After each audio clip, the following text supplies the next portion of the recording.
В эфире итоговая программа новостей. Расскажем о главных событиях уходящего четверга. В студии Василий Радченко. Здравствуйте. Смотрите в программе. Обвинительное заключение в отношении руководителя страховой компании «Стерх» утвердил заместитель генпрокурора России. Промышленники продолжают помогать районам. Для Мирнинской центральной больницы компания РНГ закупила новые операционные столы. Лучше вывести снег, чем потом откачивать талые воды. В Нерюнгри продолжается очистка проезжих частей и тротуаров. Наш ИЧИ выходит в мировой прокат. Якутское кино штурмует международный прокат с зарубежными компаниями. Заключили контракт на показ фильма «ИЧИ». Служба интернет-вещания НВК Саха запустила платформу видеопоздравлений, где каждый сможет поздравить своих близких именным виртуальным букетом. Этот букет специально для тебя.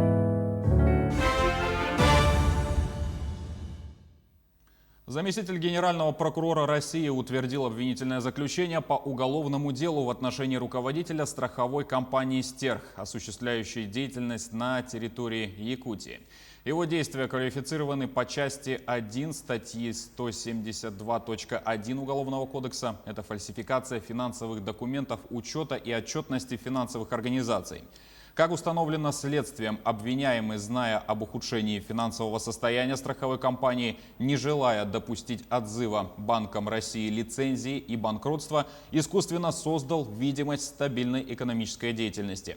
С этой целью им заключались мнимые договоры страхования на крупные суммы. В отчетность вносились искаженные сведения об объемах страховых резервов компании. Уголовное дело будет рассмотрено Якутским городским судом.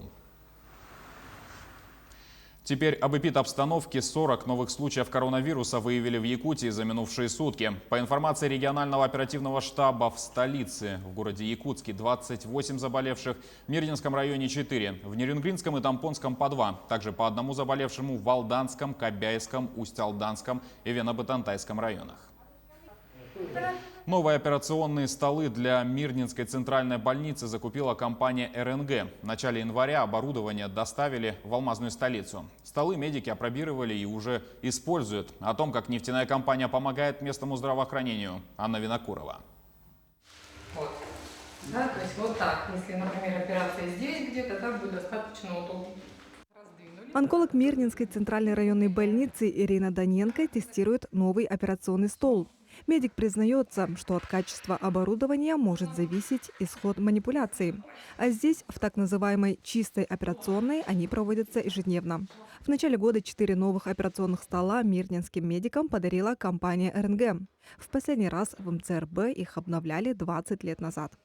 Предыдущий наш стол, не столы, а один стол, стол, который был, да, он был вот без раздвижных конструкций. Также он был механический, вот, что в принципе очень удобно.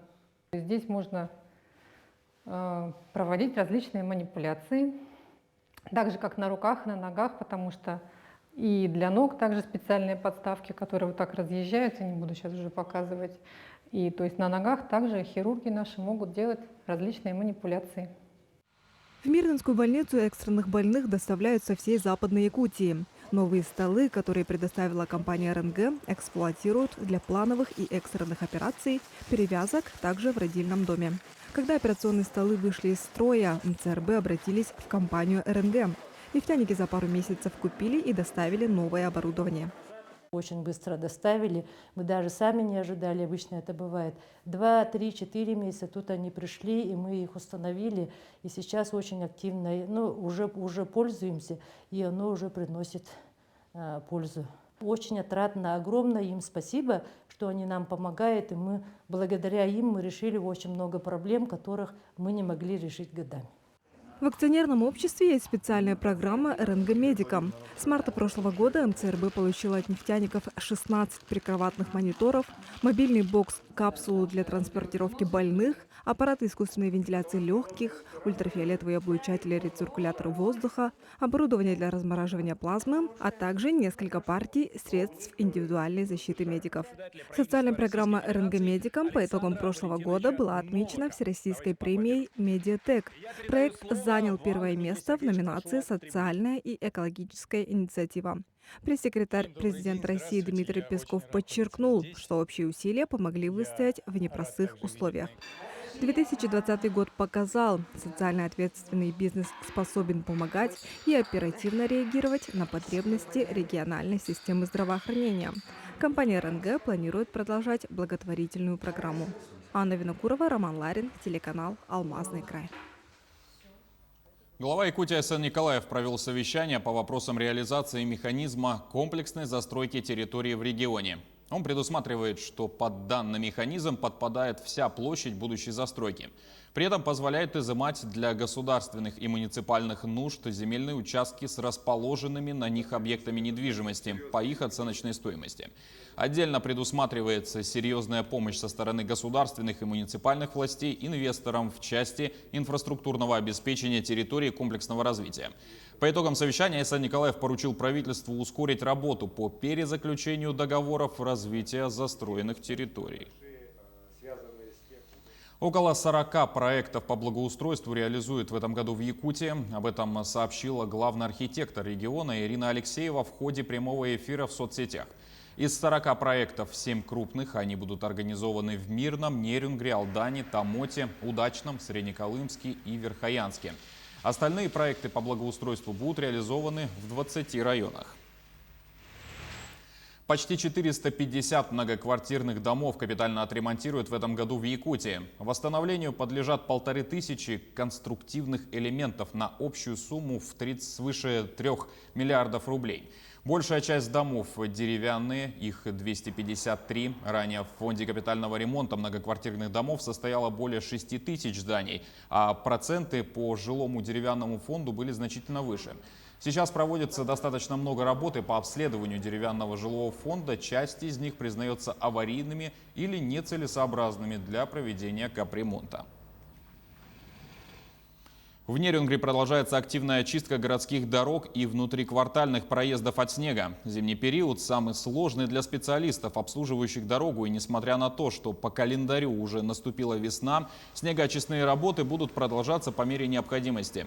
Для надлежащего содержания улиц, автомобильных дорог и внутриквартальных проездов в зимний период администрации города ежегодно заключаются контракты с подрядными организациями, осуществляющими работы по механизированной снегоочистке, вывозу и посыпке дорог. Сотрудники городского хозяйства регулярно проводят проверки их выполнения. На сегодняшний день ведутся работы по очистке тротуаров на улице Чурапчинская с вывозом снега. Выполняется механизированная снегоочистка проезжей частей дороги проспекта Мира. Значит, для выполнения работ задействовано 5 единиц техники. Это 2 погрузчика, 1 грейдер и 2 автосамосвала. На завтрашний день запланирована комплексная механизированная снегоочистка проезжей части проспекта Дружбы народов с вывозом снега. Спасатели Якутии готовы к чрезвычайным ситуациям. В столице прошла ежегодная подготовка к паводковому сезону. Тренировки были отработаны с помощью специальной спасательной техники. Так в учениях был задействован даже макет вертолета Ми-8 и водолазная барокамера. Ежегодно жертвами паводка становятся сотни якутян. Вспомнить хотя бы наводнение в селе Амга 2018 года. Тогда пострадало более 600 человек, а в мае прошлого года вода подступила к самой столице республики. Согласно постановлению правительства Республики Саха-Якутия о подготовке к безопасному пропуску паводковых вод, ГБУ службы спасения Республики Саха-Якутия приступила к выполнению поставленных перед нею задач. Основной упор во всех тренировках у нас делается на безопасность проведения работ. Так, обязательно проводится техническое обслуживание и ремонт автомобильного транспорта, а также плавсредств и лодочных моторов. Проверяется личное снаряжение спасателей и водолазов. При этом в тренировках участвует весь состав поисково-спасательных работ. Это 116 человек. Тренировки по десантированию у нас проходят на учебном полигоне, где установлен у нас макет вертолета Ми-8.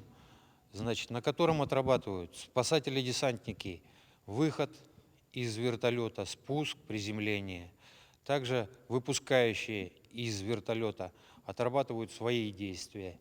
И также здесь у нас отрабатываются действия руководителя спусков и дежурного по площадке приземления.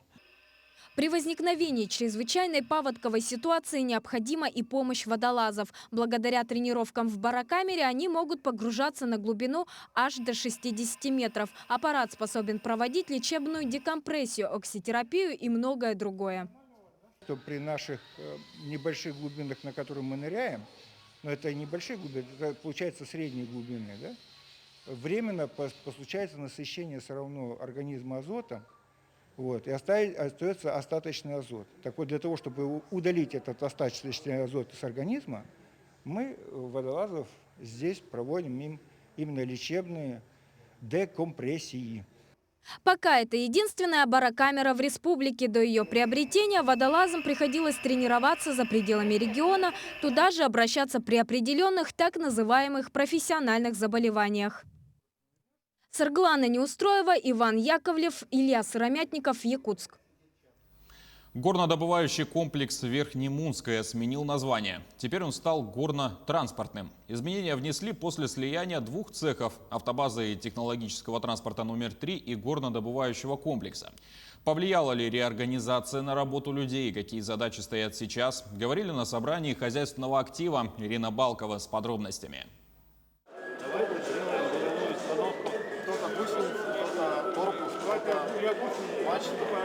Карандаши, трубочки для коктейлей, пластиковые стаканы и просто бумага. Именно из этих подручных материалов предстояло участникам форума придумать и изготовить макет любой горной техники.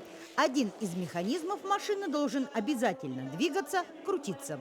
Такому необычному началу собрания все были слегка удивлены.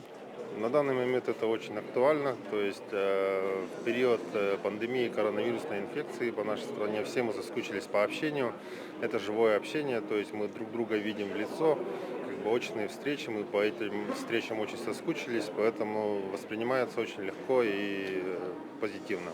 На несколько минут работники горнотранспортного комплекса будто превратились в мальчишек, жаждущих сделать самый лучший макет и занять первое место. Среди буровых установок на дистанционном управлении и большегрузных автосамосвалов был и дроволет. Он предназначен для перелета через узкие места технологического проезда к Верхнемунскому месторождению. С учетом наших морозов мы выхлопную подняли именно вперед и вверх, чтобы, если кто-то пытается нас обогнать, или, чтобы не нарушать, не создавать лишние ДТП. Зарядившись хорошим настроением, участники хозяйственного актива перешли к более насущным вопросам. Одно из знаковых событий 2020-го – это слияние автобазы технологического транспорта номер 3 и горнодобывающего комплекса Верхнемунское. В итоге мы пришли к тому, что мы выполняем одну задачу, но более тесным, сплоченным коллективом. Люди в основе своей это воспринимают правильно. Наверное, всем нам нужно меняться, к чему-то стремиться и развиваться. Тем более у нас есть пример по нашим коллегам с Смирнинского ГОКа, где объединились такие же цеха. Работники автобазы не почувствовали кардинальных изменений. Руководство нормально к нам относится. Слияние произошло благополучно. Как работали, так и работаем. Планы, как были поставлены плановые задачи, выполняем. Стараемся в срок выполнить все. Внимание на форуме уделили производственному травматизму.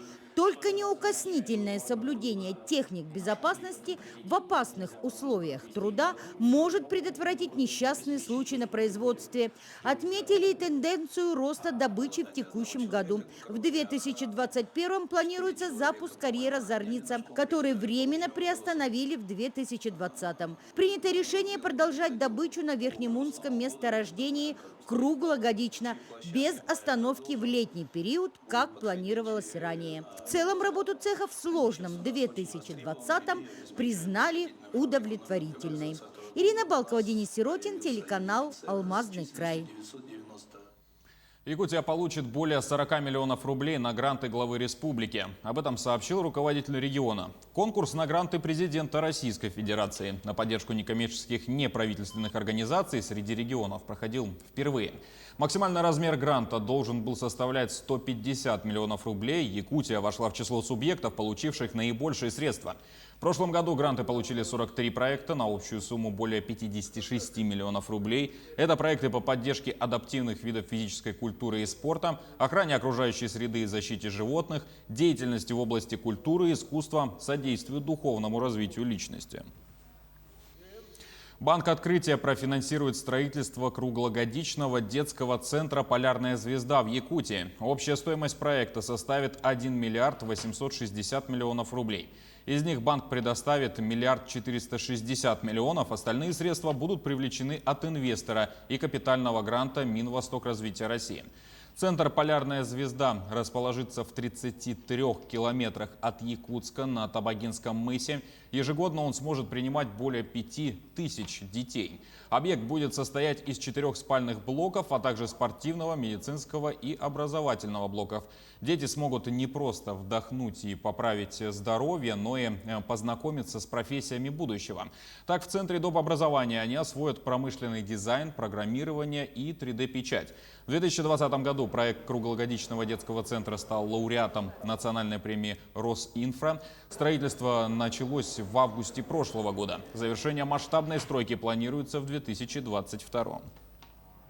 Для нас инфраструктурные проекты, в частности социальной инфраструктуры, являются одним из уже приоритетов банка. Это первый в России реализованный проект по строительству центра детского отдыха, именно круглогодичного, по принципам концессии. Инвестор берет кредит на реализацию проекта, банк его финансирует и контролирует на всем уже сроке проекта. Срок кредита более 10 лет, средства банка будут непосредственно направлены на строительство, оснащение и прочие затраты по реализации проекта.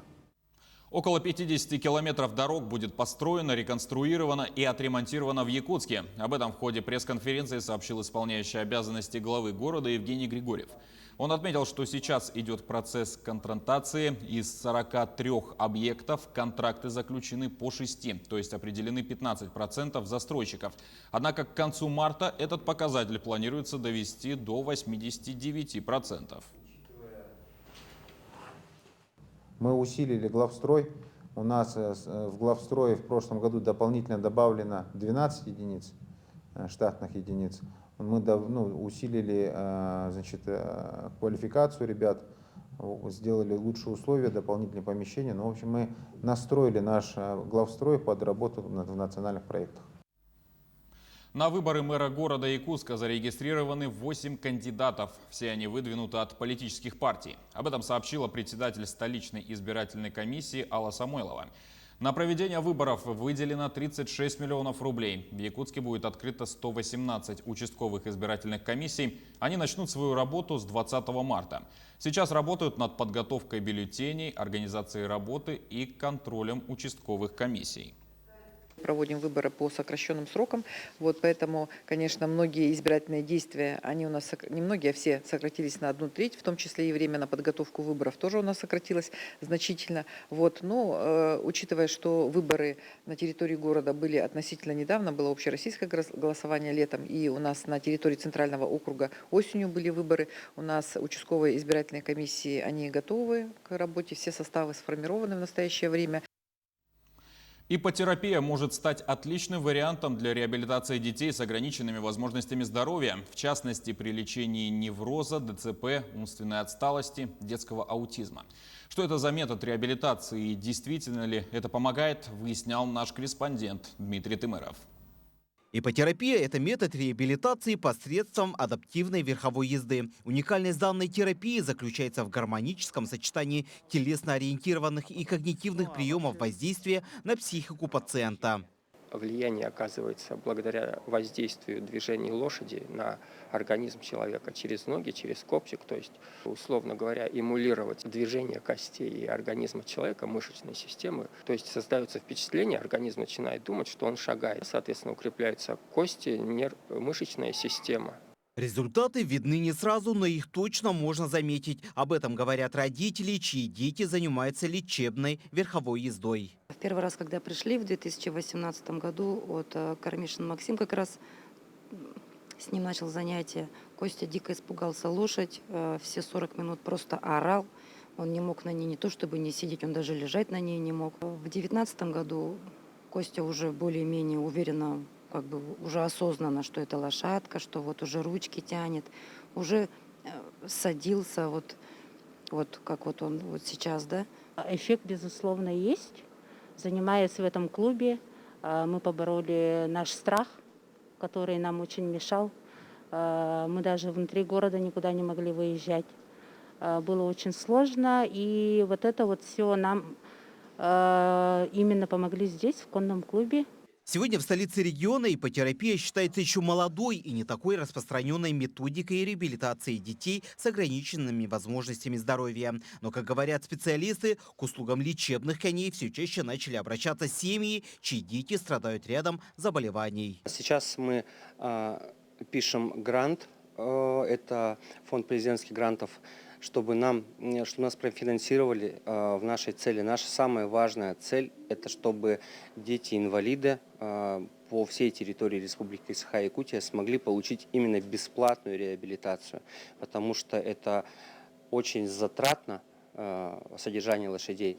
Самостоятельно мы такую услугу не можем предоставить, но с помощью грантов это очень легко достигается. Сейчас данная услуга стоит порядка 25 тысяч рублей. Половина оплачивается фондом, оставшаяся часть – родителями. А если фонд сможет выиграть грант, то ипотерапия для детей с ограниченными возможностями здоровья может стать полностью бесплатной.